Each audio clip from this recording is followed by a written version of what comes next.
અમરેલીમાં ક્ષત્રિય સમાજ દ્વારા આવેદનપત્ર આપવામાં આવ્યું। અમરેલી જિલ્લાના બાવરા તાલુકાના નીલવડા ગામે દલિત યુવકને મારવા મામલે મહિલા પોલીસ કર્મી રાજેશ્રીબેન વાળાએ ફિનાઇલ પી લેતા ક્ષત્રિય સમાજ રોષે ભરાયો। ક્ષત્રિય સમાજ દ્વારા રેલી સ્વરૂપે અમરેલી કલેક્ટર અને અમરેલી એસપીને આવેદન પાઠવવામાં આવ્યું। રાજેશ્રીબેનને ન્યાય અપાવવા ક્ષત્રિય સમાજ દ્વારા આવેદન આપવામાં આવ્યું। આ મામલે જે પણ અધિકારીઓ જવાબદાર છે તેમને સસ્પેન્ડ કરવા અને તેમની ઉપર કાયદેસરની કાર્યવાહી કરવામાં તેવી માંગ ક્ષત્રિય સમાજ દ્વારા કરવામાં આવી છે।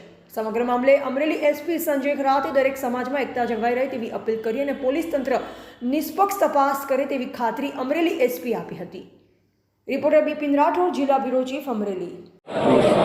અમરેલી ખાતે મારું નામ જયરાજભાઈ દેવપરીમાં કાઠી ક્ષત્રિય સમાજ પ્રમુખ। લીલવડા ગામ, બાવરા તાલુકાનું લીલવડા ગામ, ત્યાં કોઈ કાઠી સમાજના ભાઈઓને ગામમાં બનતું બનતું ઘણો મોટો કોઈ ઝઘડો થયેલો। બજારમાં કોઈ બે ત્રણ ભાઈઓના નામ આવેલા એફઆઈઆર માટે એફઆઈઆર થઈ, બરાબર।